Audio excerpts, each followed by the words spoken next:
Okay, thank you all for coming today for the Con Echo series. This session we turn our attention to virtual reality, from production to distribution. I'd like to thank all our speakers for joining us today, and as well Mr. Salar, Shahna, the CEO of the World VR Forum, who is serving as moderator. Thank you. Thank you. Thank you very much, and welcome to this session. I'm very happy to be here because we have an amazing panel, very diverse from different places of the world. So I'm Salar, Shahna, CEO of the World VR Forum, the leading platform in Europe and Switzerland for virtual reality.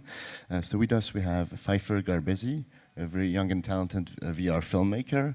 We have Momo from YOUKU ALIBABA, specialized in distribution and international acquisitions of VR content. And we have Marcie Jastrow from Technicolor, who's being very, very proactive in helping the content creators and pushing the industry forward.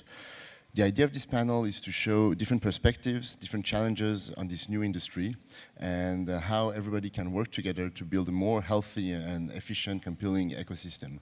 So maybe we'll start with the creators and Fifer, who's entered the VR scene since a year, maybe, right? Yeah, about 2 years now. Yes, she directed a piece called Viva la Evolución about Cuba and the underground dance scene in Cuba. It's a very light but beautiful movie that makes you feel like dancing. And we met in San Francisco at Upload VR, where she had a great party with 30 Gear VR synchronized and sub-packs, and it was a beautiful moment because everybody was enjoying the movie while dancing, and yeah, a beautiful collective moment, because we often say that VR is a solitary experience, and that was a very nice proof of a collective moment. So Fifer, could you share us, how you started to do this movie, what was the challenges, and what's the future for you now? Sure. So I've been documenting electronic music culture for a while, and that's a great example of technology immersing you. And I kept thinking this way that I'm documenting it isn't very authentic to how it feels to be there, and how can I make this more authentic to the experience? So I knew I had to add more cameras, and after a while the tools came out that I needed, and I began producing short VR pieces that reflected on this.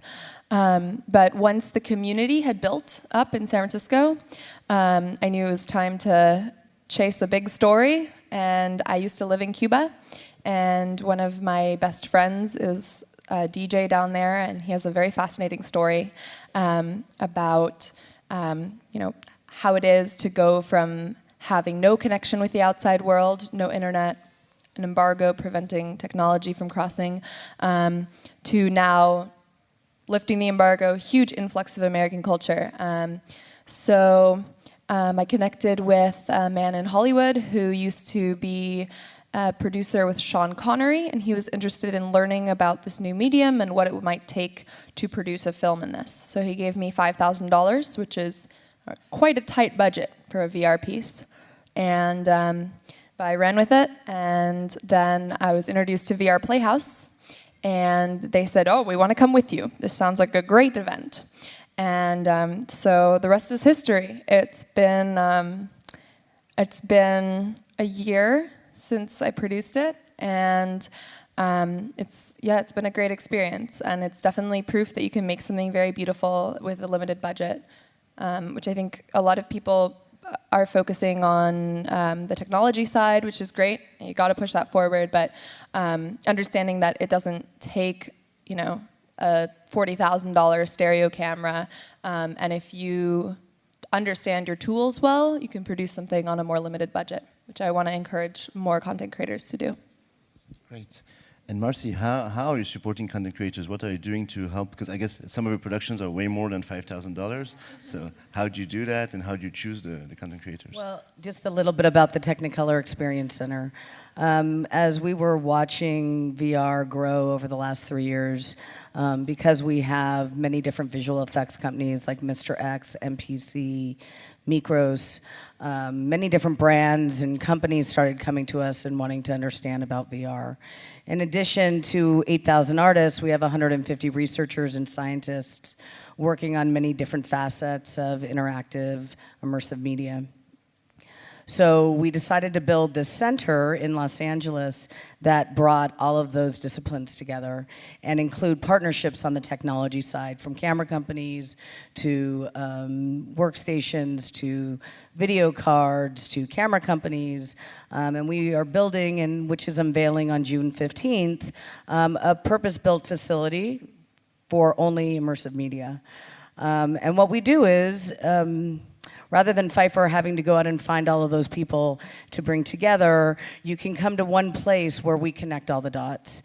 And so you can either just be a content creator who wants to hang out and start understanding and have conversations with researchers and scientists, or perhaps you may get a grant where Technicolor decides that we want to sponsor your content, and we will do all of everything from production all the way down to distribution. But how do you fund all of this? Because basically... Very carefully. Because we talk about big numbers for virtual reality, but in fact today there's not really money, right? So there's not a lot of money, but you can become very creative. And if you look at all these different technology partners out there, everybody needs content. Everybody needs content because they want to learn. We're all at the same start state. So everybody who's been involved in VR, even if you decide to jump on now, you're still at the very beginning of a new content revolution. And so all of these content and technology companies want to come together and understand immersive media and understand the workflows so that they can create IP and technology to put in line and to fill the gaps, and we build the bridges in between that.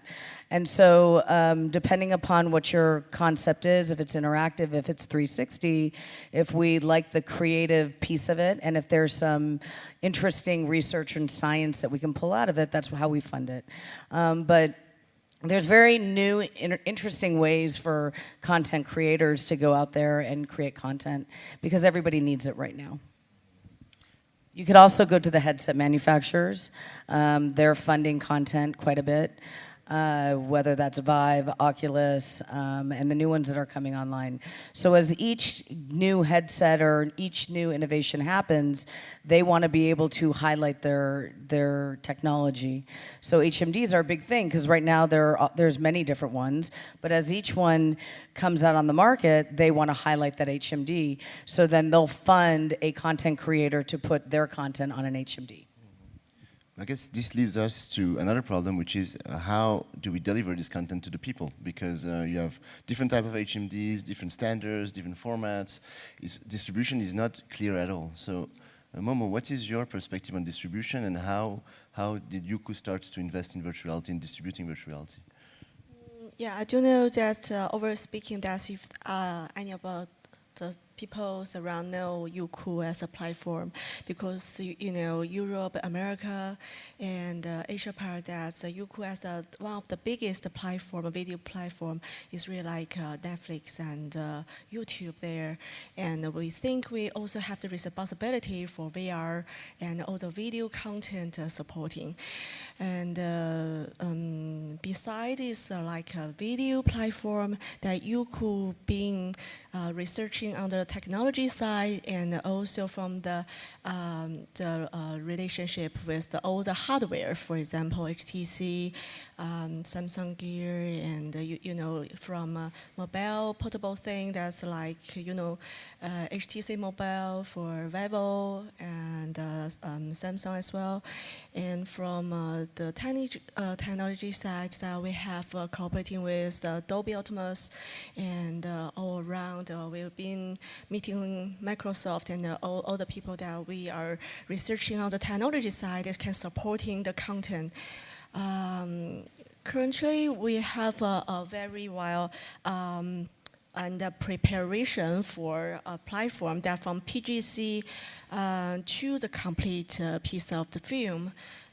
From the PGC is really like everyone that's on the seat here, that you can use your maybe iPhone 8 or or for any of the 3D camera, and or if you doesn't have the equipment, you can do registration on YOUKU, and there will be Nokia also, and will be Google Jump and different hardware that we cooperate, and it will be free currently maybe, I'm not sure, but there will be an opportunity for the content supporting. You have the equipment first, and because Alibaba and YOUKU have Ali clouds, so it's really Amazon clouds. So we have all the logistic and all the mathematics calculation behind the clouds, and there will be stitching automatically, and when you have the piece of the work, it will be done. So that's how we cooperate with all the studios and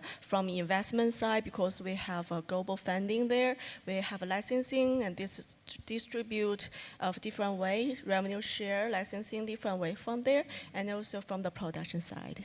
Okay, so if I understand well, you work with everybody and trying to bring a unified experience through YOUKU. So your platform brings you unity. Okay, okay. And how are you selecting foreign content? The first time we met was at Shanghai Film Festival, and you had actually invested in content where I was heavily involved, Sequence from a Swiss studio, ALIBABA, which is actually interactive, so very different than standard video. How do you select this content? What is your criteria of choice? Yeah, to me, it's not really like a careful, because to me that we are people, we have a personality, we have emotion.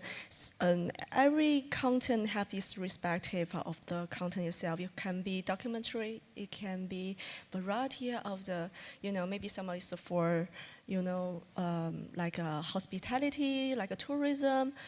Everything have fun, and you will pick it. Actually, it's very easy, but the easiest way, like what we can see from the VR, all the content around the world now, which piece of the work, when you see it, you want to see it again, please do it. And that's the one that we wanted.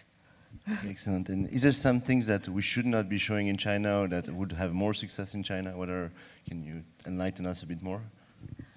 Yeah, actually, I'm very encouraging. I've talked with the Australia tourism about some of the VR's promotion there. I think around the world, will come to Asia or from all over the world, people coming to your country and have a tourism or know more about your culture or something. That's I think, and also I think there's will be have some income there and some more profound culture stuff there. So I think you can do that, distribute YOUKU and all the China part, and we also, from the world that you can see from there, and also from very like episodic content. I think it's very, very hard and put a lot of money in there. So from there, that we encourage that you have a more strong heart and talk more about distributors and have a more about producing part, because they may have some funding, maybe they have a more enlightening relationship can support you. Okay, very well. And going back to the US, so Marcie, you're based out of Los Angeles, and Fifer, San Francisco. San Francisco is mostly famous for tech companies, and LA, of course, for Hollywood. How's the relationship between North and South California for virtual reality, as it's kind of a blend of technology and cinema? So Facebook and Google are both headquartered in San Francisco, and both of them have content creation offices in Los Angeles. So I think that's like a huge just pointer that there's still like all the studios are in LA, and while there are content creators living in SF, there's not that like infrastructure there. I love living in the Bay Area, so I'm going to continue living there. But when I need that kind of infrastructure, I go down to Los Angeles for sure. Like any post-production facilities, that kind of stuff. However, in San Francisco, you get to see all the newest HMDs. Like right before I left, I got to see the Qualcomm 6DOF headset, and it's not tethered to a computer. You get to talk to people who are developing new tools for you to use, and that's super exciting. Yeah, I think that there's a lot of different ideas around tech and content creation. So you've got the Googles, you've got the Netflix, you've got the Facebooks, you've got all of these different companies who felt the need to start their own studios because they had to put content on their headsets. Now, as they start seeing that there's some really good high-end content out there, those connections are being made. Again, the reason why we put the center at the center of where content creation is happening. But what I really think is important to note is that we're so very early stage. Whatever content is being made right now will look very different from content 5 years from now. And I think that there's also many different ways to achieve VR, whether it's interactive video a la gaming, or a gamification of an experience, or an interactive experience that is 360, or 360 live action cinematic. All of these things are being researched and organized and understood because, as you said, you know, wide scale VR, we have 2 million headsets out on the market at the moment. But what's beautiful about it is, you know, let's call it the 10% of the people out there that actually know anything about VR are the ones innovating on it every day. So the content creators that are coming out of studios might not necessarily be that breakthrough piece of content that is 3 years down the road. So I think that you need both the technology and the content creators. You've needed that in all time through content creation, whether you were going from standard definition to high definition, or film to digital. But you've always had that line of technology and content creators coming together. The only difference is you're now throwing a game engine component in the middle of it, and most people don't really understand that yet. I understand. And now talking about film festivals, or VR festivals, because I run the World Virtual Reality Festival that you were all here last week. We are now in Cannes, which has, since last year, next dedicated to VR. What is the role of the festivals for you? What should they achieve? What could they achieve more? So first of all, let me give Salar a big hand. Him and his team did a phenomenal job last weekend. We were in Kranz, Montana, and it was about, how many people did you have? Because it seemed... Yeah, about 2,000. Yeah. So really just an incredible community of people, content creators, technology companies, all coming together with panels. And here's a good point. So VR is not just about media and entertainment. You actually touched upon it. It's about taking this content and creating storytelling for all of the different verticals. People are saying that, you know, the view of VR is 5%. Is entertainment and media, and the rest will be in market adjacencies, whether that's education, tourism, sports. But the concept is Salar brought together all of these people. What's important is to understand globally what everybody is doing, and it's very hard to keep track of what everyone is doing in VR. And it's also really nice to find many different content creators who are creating everything from the interactive to location-based entertainment to 360 video, because you can learn on each one of those platforms. And Salar did a really great job of pulling them together. And the reason why I go is to get the name out that Technicolor is in immersive media in a very big way. So I do have a little bit of promotion there for my company. But in addition to that is to find out all the different content creators and what they're doing. Any other inputs from you? Yeah, so for me, like, there's still, even in San Francisco, where a lot of people know about virtual reality, very few people still have headsets on the grand scale of things. So I want people to see my work, of course, and to see all my friends' work, whether they're developing games or whatnot. So festivals are a great way to say to the public that this is something that is exciting, and, you know, to like welcome them. And then also, like, generally they're the place that I find collaborators, which is key to me being able to make content right now.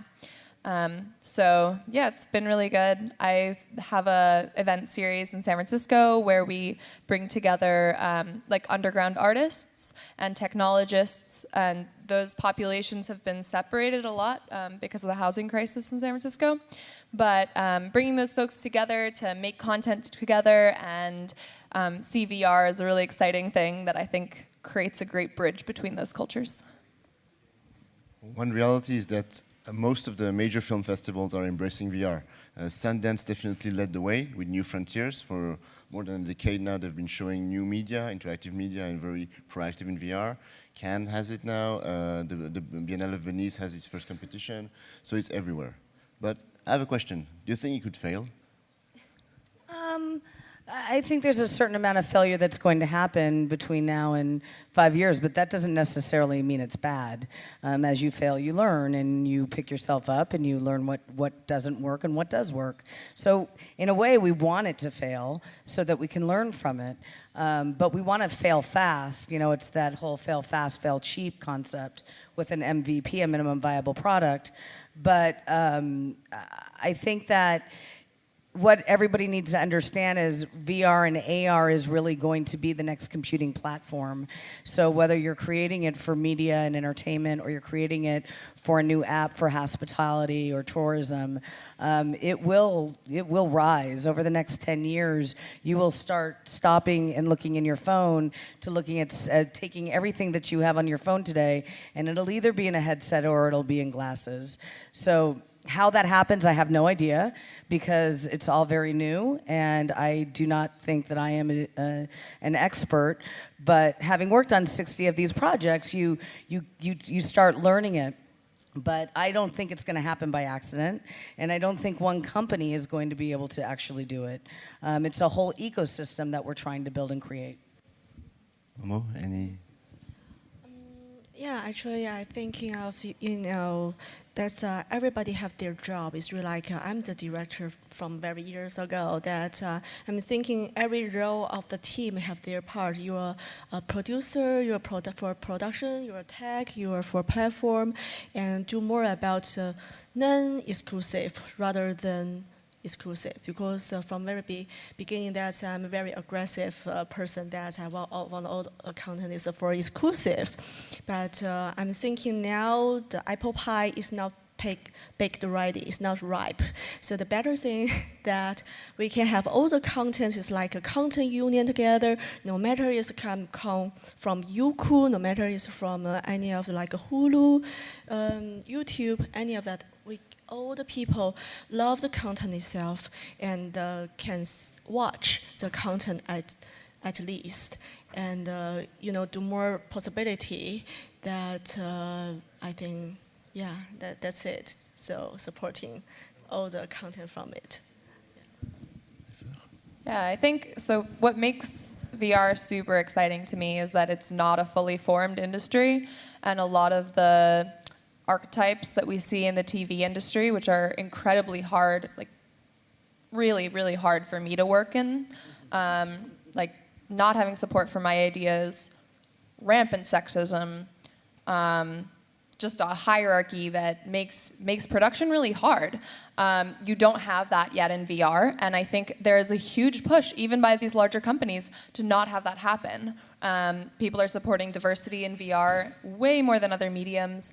So like, I think we're gonna have the opportunity to make this new industry, and if it doesn't become, I don't believe that it would be a failure if it like doesn't take over from TV.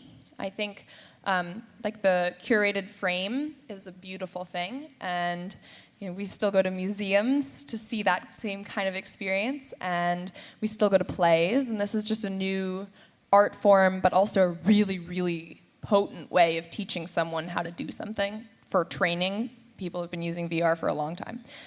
So I think like we're just, we're pushing forward. I think you're right. We'll fail in some parts, but that's just trimming it down to what it truly is, the essence of it.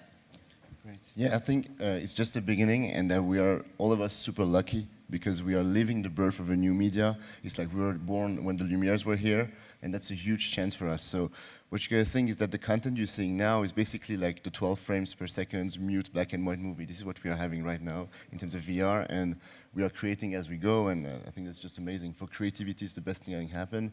And I just want to highlight that we're in a panel with 3 women, and it's great to see that women are very, very well represented in virtual reality and are leading the way, and that's amazing. Thank you. Thank you all. Thank you so much.